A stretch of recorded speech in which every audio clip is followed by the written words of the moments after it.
Do you feel the vibes?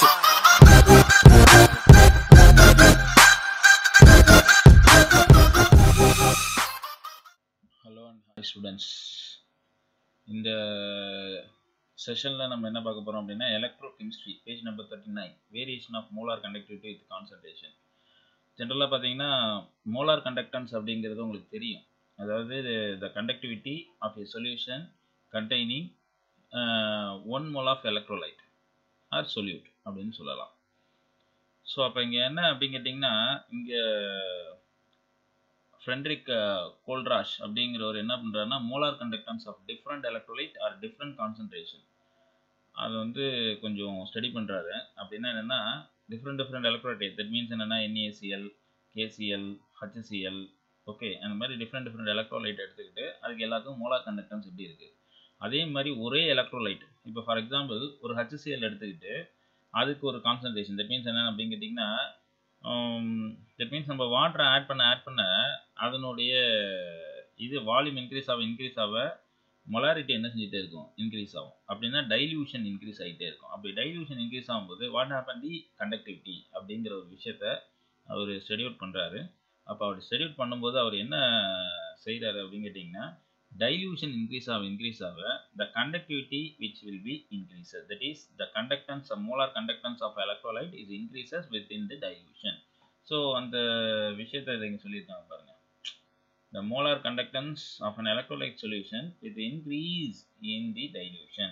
So இங்கே பார்த்தீங்கன்னா ஒரு சின்னதாக ஒரு டேபிள் கொடுத்துருக்காங்க பாருங்க, molar conductance NaCl, KCl, HCl. இதில் பார்த்தீங்கன்னா HCl உடைய molar conductance increases, that means HCl பார்த்தீங்கன்னா அதோடைய கண்டக்டிவிட்டி என்ன செஞ்சுட்டு இருக்கு, இன்க்ரீசஸ் ஆகிருக்கு.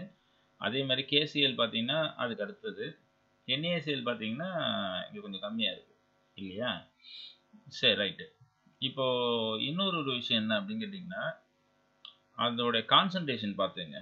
இங்கே 0.1, 0.01, 0.0001.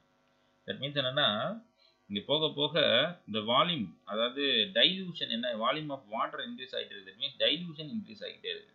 அப்படி இன்க்ரீஸ் ஆகும்போது ஆட்டோமேட்டிக்காக இந்த மோலார் கண்டக்டன்ஸ் இன்க்ரீசஸ். இங்கே பாருங்கள் 0.1 விட 0.01 இன்க்ரீஸ் ஆகிருக்கு, 0.0001 வந்து அதை விட இன்க்ரீஸ் ஆகிருக்கு. அது மாதிரி எல்லா எலக்ட்ரோலைட்டும் இன்க்ரீஸ் ஆகிருக்கா. ஸோ இந்த ரிசல்ட்ஸை வச்சுட்டு கோல்ட்ராஷ் என்ன பண்ணுறாருன்னா ஒரு சின்ன ஈக்குவேஷன் கொடுக்குறாங்க.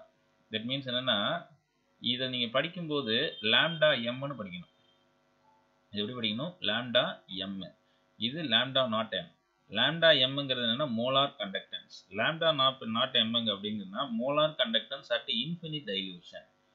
அப்படி இல்லைன்னா லிமிட்டிங் மோலார் கண்டக்டன்ஸ்னு படிக்கலாம். ஓகே, மறுபடியும் சொல்கிறேன், லாம்டா எம் அப்படிங்கிறது மோலார் கண்டக்டன்ஸ், லாம்டா நாட் எம்ங்கிறது லிமிட்டிங் மோலார் கண்டக்டன்ஸ் இல்லைன்னா molar conductance at infinite dilution அப்படின்னு படிக்கலாம். Minus K into root C. Okay, இங்கே சிங்கிறது என்ன சார் அப்படின்னு கேட்டிங்கன்னா கான்சன்ட்ரேஷன்.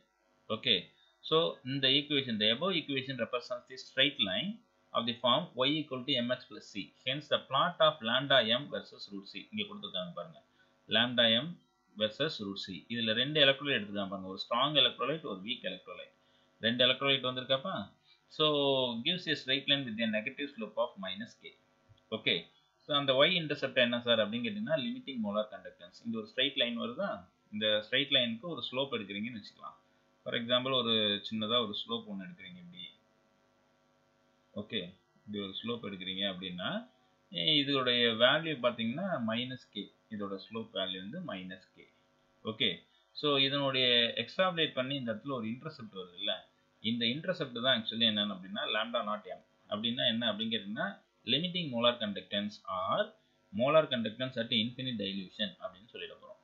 ஓகே, சரி, வேர் லாம்டா எம் நாட் அப்படிங்கிறது என்ன, it is a molar conductivity, that is என்ன, molar conductance approaches a limiting value of very dilute solution. அதான் infinite dilute solution சொல்லுவோம்.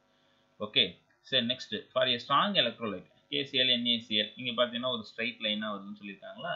So it is also observe இந்த plot is not linear one for a weak acid. அதாவது பார்த்தீங்கன்னா ஒரு week எலக்ட்ரோலைட்டை பொறுத்த வரைக்கும் என்ன அப்படின்னா லீனியராக இல்லை. ஓகே, ஒரு ஸ்ட்ராங் எலக்ட்ரோலைட்டை பொறுத்த வரைக்கும் அட் ஹை கான்சன்ட்ரேஷன், இந்த ஒரு கான்சன்ட்ரேஷன் பொறுத்த வரைக்கும் எப்படின்னா ரொம்ப ஹையாக இருந்துச்சு அப்படின்னு கேட்டிங்கன்னா அதில் இங்கே ஒரு சின்னதாக இருக்கும். ஏன் வந்து conductivity the molar conductance is very low for strong electrolyte. Okay அப்படின்னு கேட்பாங்க. ஓகே அப்போ என்னன்னா at high concentrationல the number of constituent ions of the electrolyte is given volume is high. Okay ஒரு சின்ன வால்யூமில் நிறைய கான்ஸ்டியூண்ட் அயான்ஸ் இருக்கும். அப்படின்னா என்ன அர்த்தம்?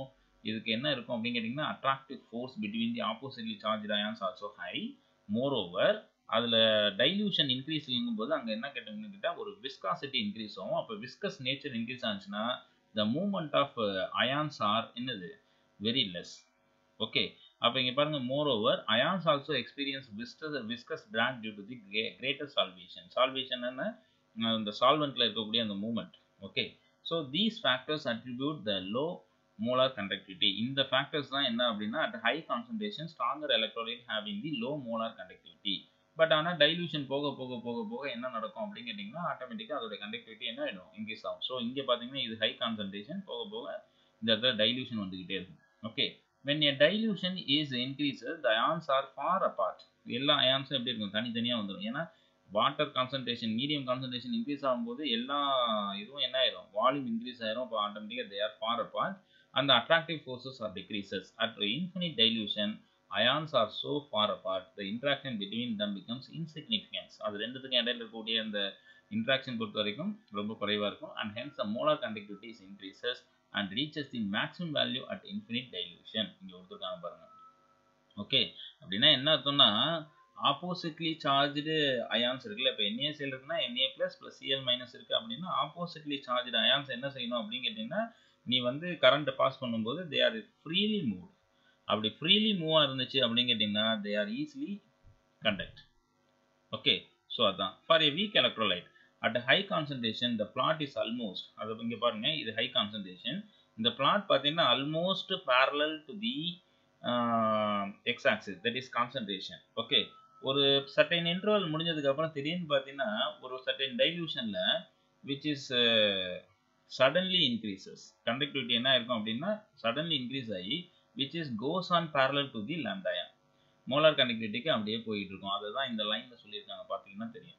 Okay almost parallel to the concentration axis and the concentration axis. Okay with a slight increase in conductivity. ஸ்லைட்டாக increase ஆகி வருதா. So as the dilution increases when the concentration approaches zero, nearly approaches zero இருந்ததுன்னா என்ன நடக்குது there is a sudden increase in the molar conductance and curve is almost parallel to the lambda m axis. okay y axis வந்துரும். so this is due to the fact that dissociation of weak electrolyte is increases with increase in dilution, that is Ostwald dilution law. so இனிமே தான் பார்க்க போறோம். so lambda not m values for strong electrolyte எப்படி கண்டுபிடிக்க போற அப்படின்னா இந்த லைனை நீங்க பண்ற அப்படின்னா இதை எக்ஸ்ட்ராபுலேட் பண்ணி y axisல கொண்டு போய் எங்க அப்ரோச் பண்ணுதோ அந்த இடம் lambda m சொல்லிடலாம். okay that is limiting molar conductance சொல்லிடலாம். so strong electrolytes can be obtained by extrapolating. அப்படின்னா என்னன்னா அப்படியே அதை எக்ஸ்டெண்ட் பண்ணி கொண்டு போறது the straight line as shown in the figure. but the same procedure is not applicable for the weak electrolyte as the plot is not linear one. so lambda m values of the weak electrolyte can be determined by using Kohlrausch law. அந்த Kohlrausch law base பண்ணி தான் நம்ம இங்க கண்டுபிடிக்க முடியும். So இந்த Kohlrausch law எப்படி கண்டுபிடிக்க போறோம் அப்படிங்கிறத பார்க்கலாம். அடுத்தது பார்த்தீங்கன்னா Debye-Huckel-Ansacher equation. so this equation is only applicable for the strong electrolyte. it is not applicable for the weak electrolyte. but Kohlrausch law is applicable for the weak electrolyte. okay இங்க Debye-Huckel-Ansacher equation எதுக்கு அப்படிங்கிறதுனா which is useful for determining the molar conductance of the strong electrolyte. okay so determining the molar conductance of weak electrolyte கண்டுபிடிக்கணும் அப்படின்னா Kohlrausch law வேணும். இப்போ நம்ம இந்த செஷன்ல இந்த ரெண்டுமே தான் பார்க்க போறோம். so first Debye-Huckel-Ansacher equation பாருங்க. we learned already நமக்கு தெரியும் at infinite dilution the interaction between the ions and the electrolyte solution is negligible. okay maximum இருக்காது except this condition. இந்த condition இல்லாம electrostatic interaction between the ions alter the properties of the solution from this expected from the free ions value. okay so இந்த electrostatic interaction அந்த interaction இருக்குல்ல அது ரெண்டுத்துக்கும் இடையில இருக்கக்கூடிய அந்த interaction properties பொறுத்த வரைக்கும் என்ன செய்யணும் இந்த free ion வேல்யூவை என்ன பண்ணும் அப்படிங்கிறத கொஞ்சம் இன்டர்பிரட் பண்ணும். ஸோ அப்போ இன்டராக்ட் பண்ணுறதுனால the influence of ion-ion interaction on the conductivity of a strong electrolyte was studied by the Debye and the Huckel. okay they considered that each ion surrounded by the ionic atmosphere. அப்படின்னா என்னன்னா ஒரு positive அயனை சுற்றிலும் நிறைய negative iron, ஒவ்வொரு negative அயனை சுற்றிலும் நிறைய positive iron. So அப்போ என்ன நடக்கும் அப்படின்னு கேட்டிங்கன்னா இது என்ன பண்ணும் அப்படின்னா அயானுடைய அந்த ஃப்ரீ மூவ்மெண்ட்டை என்ன செய்யும், தடுக்கலாம். ஓகே, ஸோ இங்கே பாருங்க, அந்த derive an expression relating the molar conductance of strong electrolyte with the concentration by assuming complete dissociation. இவர் என்ன பண்றாருன்னா இது எல்லாத்தையும் எல்லாமே கம்ப்ளீட்டாக டிசோசியேட் ஆயிடுச்சு அப்படின்னு வச்சுட்டு ஒரு ஈக்குவேஷன் பண்ணுறாங்க. ஸோ ஜஸ்ட் வந்து ஒரு ஈக்குவேஷனை மெமரி பண்ண போகிற அவ்வளோதான். So the later the equation for further developed by the Onsager. Okay, first Debye சொன்னார், அப்புறம் அது ஆன்சாகர் சொன்னாங்க. அதனால இது வந்து டெபே ஆன்சாகர் ஈக்குவேஷன். ஸோ இது வந்து எதுக்குன்னா யூனிவேலண்ட் எலக்ட்ரோலைட். ஃபார் எக்ஸாம்பிள் என்னென்னா பாசிட்டிவ் அயானும் ப்ளஸ்ஸாக இருக்கணும், நெகட்டிவ் அயானும் ப்ளஸ்ஸாக இருக்கணும். ஓகே, யூனினா +1 +1 இருக்கணும். அது மாதிரி NaCl, KCl, HCl அந்த மாதிரி இருக்கக்கூடிய எலக்ட்ரோலைட்டுக்கு மட்டும்தான் இது பொருந்தும். ஸோ அதுக்கு வேல்யூ பார்த்தீங்க, அதனோட ஈக்குவேஷன் என்ன அப்படின்னா lambda m equal to lambda not m minus a plus b lambda not m into root c. இதில் நம்ம ஏற்கனவே கோல்ட்ராஷ் லா சொன்னார்ல கே, அந்த கேக்கு பதில் அது ஒரு கான்ஸ்டன்ட். ஆக்சுவலி அந்த கேக்கு பதில் இங்கே நம்ம என்ன பண்ணுறோம், a and b, அதாவது a and b are the constant depend on the nature of the solvent and the temperature. The expression of a என்ன அப்படிங்கிறது கீழே கொடுத்துருக்காங்க, 82.4 divided by root dt and ரோங்கிறது என்ன அப்படின்னு கேட்டிங்கன்னா டென்சிட்டி. ஓகே, இது டயலெக்ட்ரிக் கான்ஸ்டன்ட். டீங்கிறது என்ன அப்படின்னு கேட்டிங்கன்னா டெம்பரேச்சர். ஓகே, சரிப்பா, டெம்பரேச்சர் இன் கெல்வின். ஸோ அதுக்கு பிங்கிறது என்ன, 8.20 × 10⁵ divided by cube root dt அப்படின்னு கொடுத்துருக்காங்க. ஸோ இந்த வேல்யூ பார்த்தீங்கன்னா purely depend on the solvent and particular temperature. So இப்போ என்னென்னா கோல்ட்ராஷ் லாவில் அவங்க வந்து ஒரு ரிலேஷன், அவர் சொன்ன ரிலேஷன் பார்த்தீங்கன்னா ஸ்ட்ராங் எலக்ட்ரோலைட்டை பேஸ் பண்ணி தான் அந்த ரிலேஷன் சொன்னார். அதுலேருந்து வீக் எலக்ட்ரோலைட். இப்போ கோல்ட்ராஷ் லா என்ன கண்டுபிடிக்கிறாங்க அப்படின்னு கேட்டிங்கன்னா ஒரு ஸ்ட்ராங் எலக்ட்ரோலைட்டாக இருந்தாலும் சரி, வீக் எலக்ட்ரோலைட்டாக இருந்தாலும் சரி, அட் இன்ஃபினிட் டைல்யூஷனில் அது என்ன செய்யும், தே கண்டக்ட் எலக்ட்ரிசிட்டி, அதாவது ஹையராக கண்டக்ட் பண்ணும். இப்போ நமக்கு நல்லா தெரியும் ஒரு ஸ்ட்ராங் எலக்ட்ரோலைட்னா கம்ப்ளீட்லி டிசோசியேட்டட், அப்போ கண்டக்ஷன் அதிகமாக இருக்கும். ஆனால் வீக் எலக்ட்ரோலைட் அப்படிங்கிறது என்ன அப்படின்னா பார்ஷியலி டிசோசியேட்டட், கண்டக்டன்ஸ் எப்படி இருக்கும், கம்மியாக இருக்கும். ஆனால் அட் இன்ஃபினிட் டைல்யூஷன் வரும்போது தே ஆர் அப்ரோச்சஸ் ஈக்குவலி, அதை தான் சொல்கிறாங்க. ஸோ இவங்க டிவேஹக்கல் என்ன பண்ணுறாங்கன்னா அந்த ஈக்குவேஷனை ஸ்லைட்டாக மாடிஃபை பண்ணி இங்கே ஸ்ட்ராங் எலக்ட்ரோலைட்டை கொடுத்துருக்காங்க. ஸோ இது ஒரு 3 மார்க் பர்பஸ்க்காக நீங்கள் படிச்சிங்க. ஓகேவாப்பா, தேங்க்யூப்பா.